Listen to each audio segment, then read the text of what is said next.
من خفت موازينه فأولئك الذين خسروا أنفسهم بما كانوا بآياتنا يظلمون. وقال النبي صلى الله عليه وسلم: يؤتى بابن آدم يوم القيامة فيوقف بين كفتي الميزان ويوكل به ملك، فإن ثقل ميزانه ينادي الملك بصوت يسمع الخلائق: سعيد فلان لا يشقى بعدها أبدا. وإن خف ميزانه نادى الملك بصوت يسمع الخلائق: شقي فلان شقاوة لا يسعد بعدها أبدا، أو كما قال عليه الصلاة والسلام. محترم بزرگوں اور دوستو، قیامت کے دن جو مراحل ہیں، ان مراحل میں ایک مرحلہ میزان عدل کا ہے،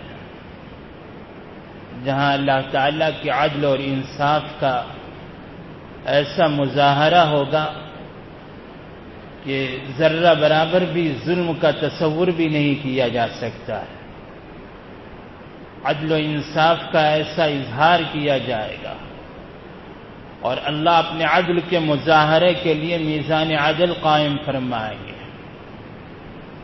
اور میزان کہتے ہیں ترازو کو، ترازو جس میں دو پلڑے ہوں گے، اور ایک پلڑا نیکیوں کا ہوگا، ایک پلڑا برائیوں کا ہوگا. حدیث شریف میں ہے، رسول اللہ صلی اللہ علیہ وسلم نے ارشاد فرمایا کہ آدم کی اولاد کو لایا جائے گا اور ان دونوں پلڑوں کے درمیان کھڑا کر دیا جائے گا، اور ایک فرشتہ ان کے لیے متعین کر دیا جائے گا. حساب اور کتاب ہوگا، اعمال کا وزن ہوگا. وزن اعمال کے موقع پر اگر نیکیوں کا پلہ بھاری ہو گیا تو فرشتہ اعلان کرے گا کہ فلاں شخص ایسی سعادت حاصل کر چکا ہے کہ اب اس سعادت کے بعد کوئی شقاوت اور بدبختی نہیں ہے. اور اگر نیکیوں کا پلہ ہلکا ہو جائے تو فرشتہ اعلان کرے گا کہ فلاں شخص بدبخت ہو گیا، محروم اور ناکام ہو گیا. ایسی ناکامی، ایسی محرومی اور ایسی شقاوت کہ اس کے بعد پھر سعادت کا تصور بھی نہیں ہوگا. قرآن پاک میں اللہ تعالیٰ نے وزن اعمال کے بارے میں فرمایا والوزن یومئذ الحق، کہ اس دن اعمال کا وزن برحق ہے. ابو النصر سیاد ایک شخص گزرے ہیں جو بڑے فقر و فاقہ میں زندگی گزار رہے تھے. وہ اور ان کی بیوی اور ان کا ایک بیٹا، یہ تینوں تنگ دستی میں، فقر و فاقہ میں، تنگی میں زندگی گزار رہے تھے. ایک دن ان پر ایسی تنگ دستی آئی کہ اپنی بیوی اور بچے کو بھوک کی حالت میں چھوڑ کر وہ باہر نکل گئے روتے روتے، اس تنگی کی وجہ سے، فقر و فاقہ سے. اور روتے ہوئے گھر سے باہر نکلے. راستے میں وقت کے بزرگ اور عالم دین احمد ابن مسکین سے آمنا سامنا ہوا. جب اس بزرگ کا آمنا سامنا ہوا تو ان سے انہوں نے اپنا دکھڑا سنایا. انہوں نے بتایا کہ میرے گھر میں ایسی تنگی ہے، فقر و فاقہ کا یہ عالم ہے کہ میں نے اپنی بیوی اور بچے کو روتا بلکتا ہوا اپنے گھر میں چھوڑا ہے، اور وہ تنگ دستی کی حالت میں ہے، بھوک کی حالت میں. تو احمد ابن مسکین نے بتایا کہ میرے ساتھ چلو. وہ انہیں لے کر سمندر کے کنارے پہنچے اور ان سے فرمایا 2 رکعت نماز پڑھو. انہوں نے وضو کیا، 2 رکعت نماز پڑھی. نماز کے بعد اللہ سے دعا مانگی. اس کے بعد احمد ابن مسکین نے فرمایا بسم اللہ پڑھو اور یہ جال دریا میں ڈالو. انہوں نے جیسی جال پھینکا، پہلے ہی مرحلے میں زبردست مچھلی، بہت بڑی مچھلی پھنس گئی جال میں. جب جال میں مچھلی پھنسی تو انہوں نے نکالنے کے بعد احمد ابن مسکین نے فرمایا اسے لے جاؤ بازار میں فروخت کرو، بیچنے کے بعد اس سے جو روٹی ملے وہ اپنے گھر والوں کو کھلاؤ۔ یہ مچھلی لے کر بازار پہنچے، مچھلی کو فروخت کیا اور اس سے انہوں نے 2 روٹیاں خریدی، ایک قیمے والی روٹی اور ایک میٹھی روٹی بازار سے خرید لی، اور دونوں روٹیاں لے کر خوشی خوشی وہ اپنی بیوی بچوں کے پاس جا رہے تھے کہ لے جاؤں گا اپنی بھوکی بیوی کو کھلاؤں گا، میرے بھوکے لقطے جگر کو میں یہ پراٹھے، میٹھے پراٹھے بھی اور قیمے والے پراٹھے بھی کھلاؤں گا۔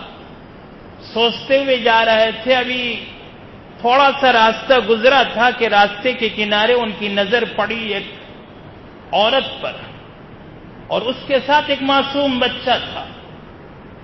وہ عورت بھی فقیر اور مسکین غریب رو رہی تھی، اور اس کے ساتھ میں اس کا بیٹا تھا، دونوں بھوکے تھے۔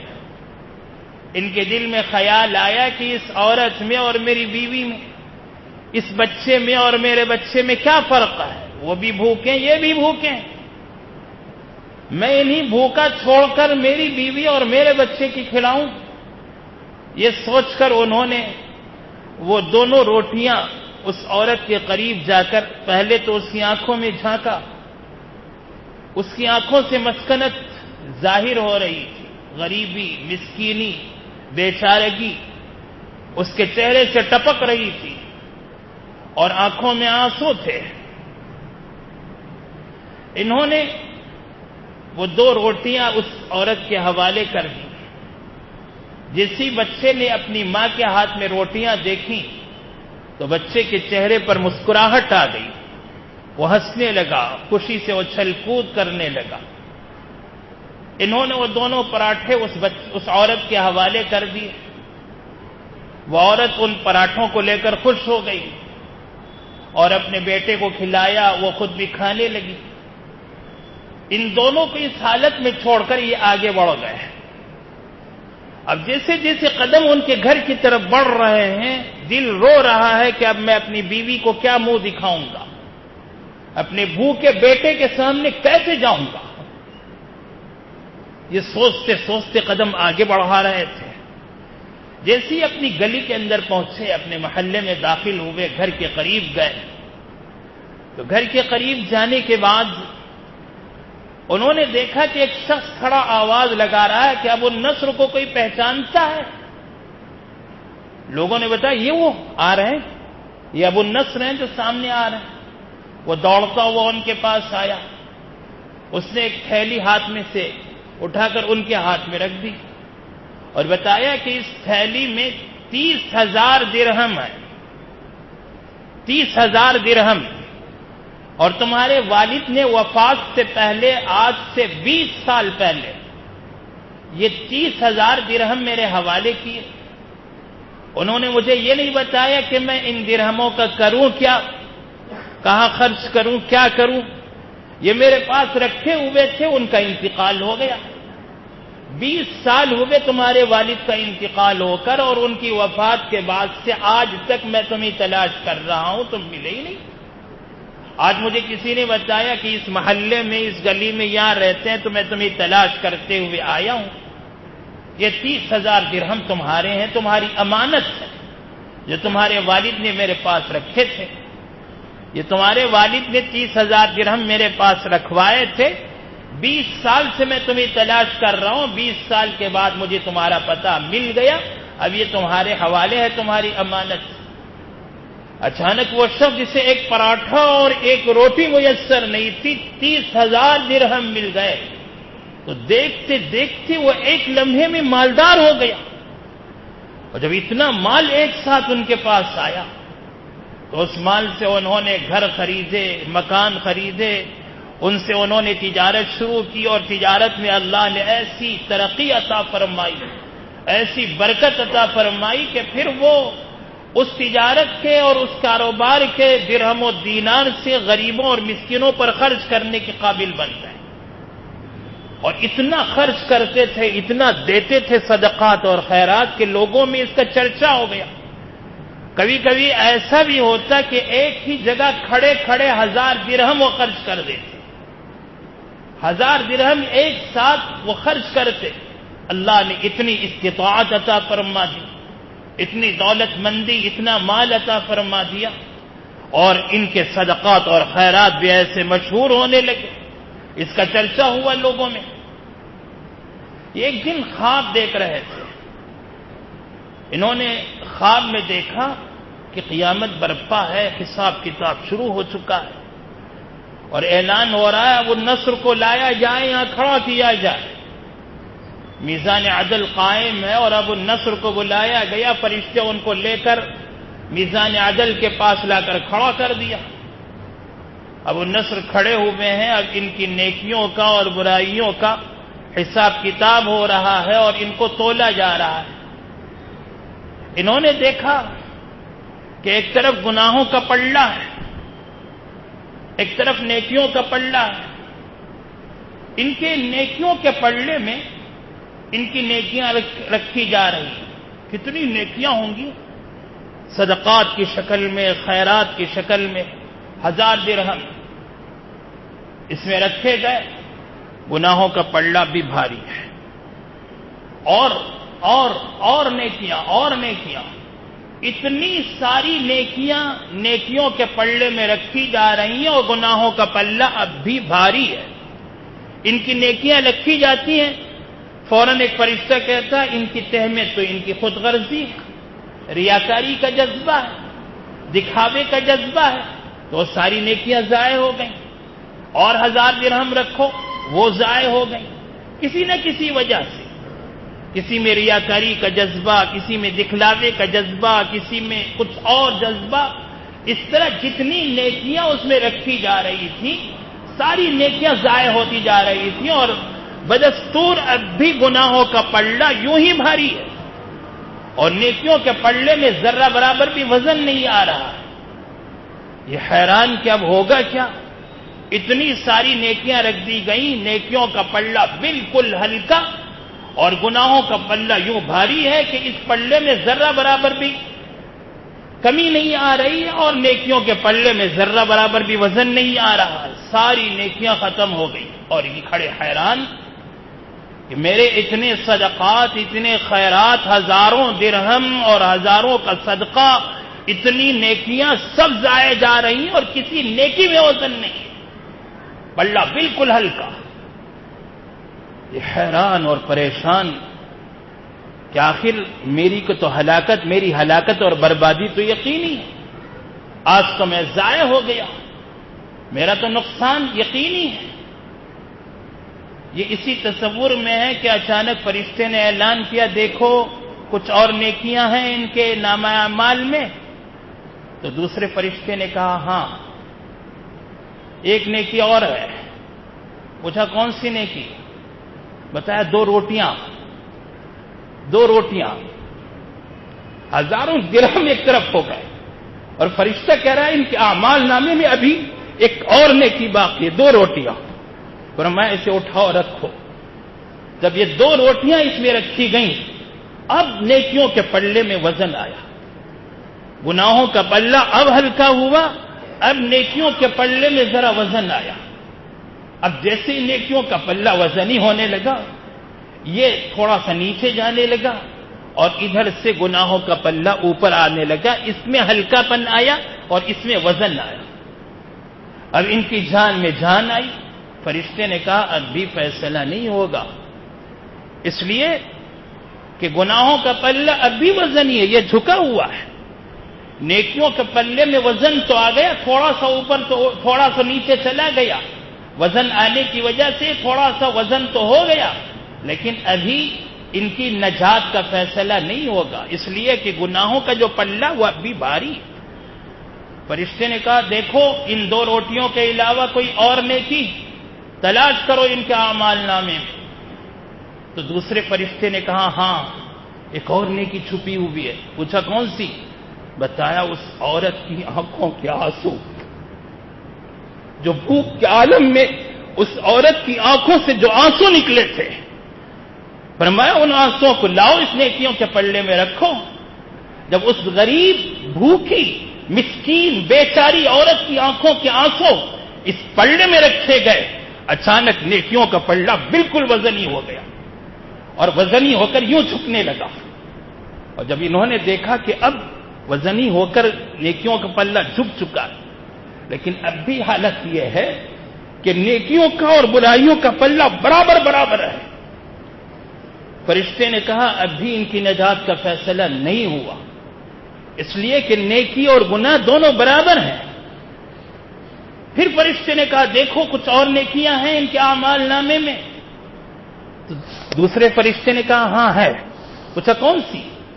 بتایا اس معصوم بچے کے چہرے کی مسکراہٹ، جو بھوک کی حالت میں اسے 2 روٹیاں ملی تھی اور 2 روٹیوں کو دیکھ کر وہ بچہ جو خوشی سے مچلنے لگا تھا، اور اس کے چہرے پر جو مسکراہٹ پھیل گئی تھی، اس غریب، معصوم، مسکین، یتیم بچے کے چہرے کی مسکراہٹ۔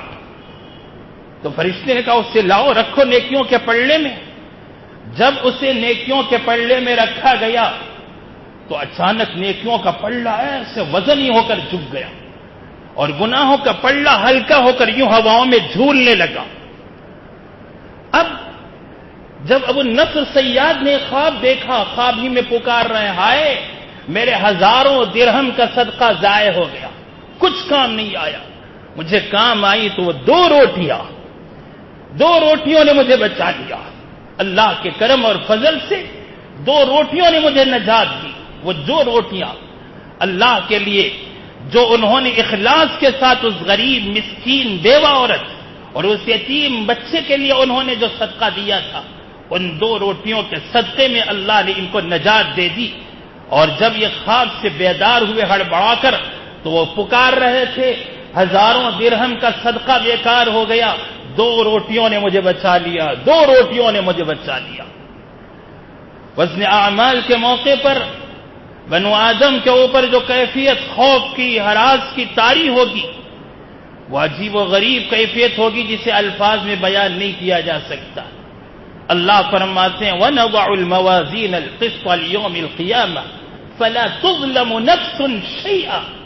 اس دن پورے انصاف کے اعلان کے لیے، عدل کے اظہار کے لیے ہم میزان عدل قائم کریں گے اور کسی پر ذرہ برابر بھی ظلم نہیں ہوگا۔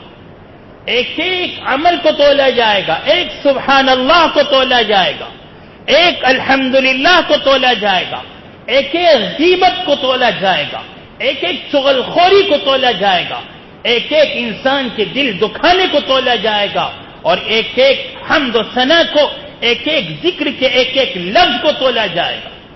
اب یہاں یہ اشکال پیدا ہوتا ہے کہ جب ہم نے سبحان اللہ کہا یا کسی کو گالیاں دی تو یہ الفاظ ہماری زبان سے نکلے اور فضاؤں میں تحلیل ہو گئے، یعنی تولا کیسے جائے گا؟ آج کے اس دور میں ترقی یافتہ انسان اگر بلڈ پریشر کو تول سکتا ہے، اگر ہواؤں کو تول سکتا ہے، ٹیمپریچر کو تول سکتا ہے، تو کیا اللہ کی طاقت اور قدرت نہیں کہ وہ اعمال کو تول لے؟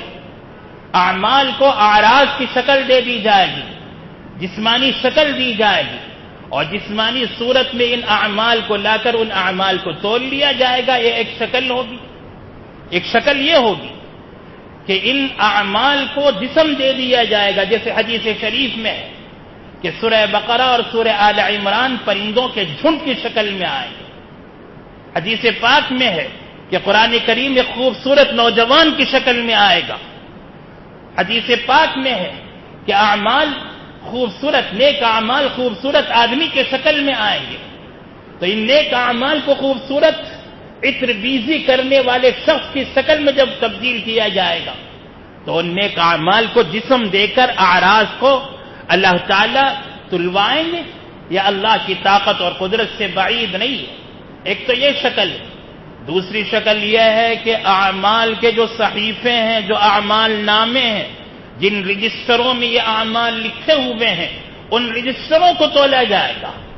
جیسے حدیث پاک میں ہے کہ ایک بندے کو لا کر کھڑا کیا جائے گا اور اس کے اعمال جب تولے جائیں گے تو اس کے گناہوں کا پلہ بھاری ہو جائے گا، پھر اس سے کہا جائے گا میرے بندے سوچو کوئی نیکی اور تمہارے پاس ہے، وہ کہے گا کوئی نیکی ہے نہیں. تو اللہ فرمائیں گے آج ہم کسی کے کسی نیک عمل کو ضائع ہونے نہیں دیں گے. ایک چھوٹی سی پرچی دی جائے گی اور کہا جائے گا اسے لے جاؤ نیکی کے پلے میں رکھو. بندہ کہے گا اللہ اتنے گناہوں کے رجسٹروں اور بڑے بڑے دفتروں کے مقابلے میں یہ چھوٹی سی پرچی، اس سے کیا فائدہ ہوگا؟ اللہ فرمائیں گے رکھو تو صحیح. جب وہ نیکیوں کے پلے میں رکھے گا لا الہ الا اللہ والی وہ پرچی، تو نیکیوں کا پلہ وزنی ہو جائے گا اور گناہوں کا پلہ ہوا میں جھولنے لگے گا. اللہ کے نام کی عظمت کے آگے ساری چیزیں ہیج. اللہ کے نام سے زیادہ کوئی چیز وزنی نہیں ہو سکتی. تو جیسے ان دفتروں کو تولا جائے گا ویسے رجسٹروں کو، اعمال نامے کو تولا جائے گا. تیسری شکل یہ ہے کہ خود اعمال کرنے والے کو تولا جائے گا. جیسے حدیث شریف میں ہے رسول اللہ صلی اللہ علیہ وسلم نے حضرت عبداللہ ابن مسعود رضی اللہ عنہ کی عظمت اور ان کی منقبت، ان کی فضیلت بتاتے ہوئے ارشاد فرمایا کہ تم عبداللہ ابن مسعود کی پتلی پنڈلیوں کو دیکھ کر انہیں معمولی سمجھتے ہو؟